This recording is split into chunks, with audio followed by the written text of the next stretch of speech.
Recording studio Nawada. अपने ना खलियो बाकिर तोरा खिलैलियोगे तबो तू गेनी हमरा भूल गे। इहे सोची सोची उठौ दिल में दर्दिया गे करही तो दोसरे के भूल गे। जाके तू जोर लेली दोसरे से नाता गे जाके तू जोर लेली दोसरे से नाता गे। आज होली हमारे दुश्मनमा बोले जानू कौन करानवा।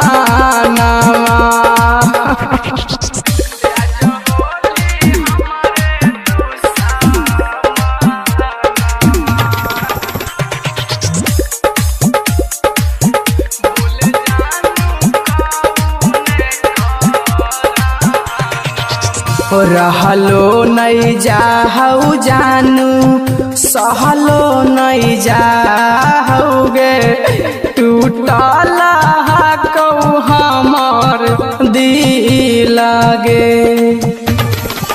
राहुल पवना के बसही गाना गे काहे तू गेनी हमरा भूल गे। अंजस पर मियाबा हो जैतौ ना पाता गे। अंजस पर मियाबा हो जैतौ ना पाता गे काहे होली हमारे दुश्मनवा। बोले जानू कौन करानवा।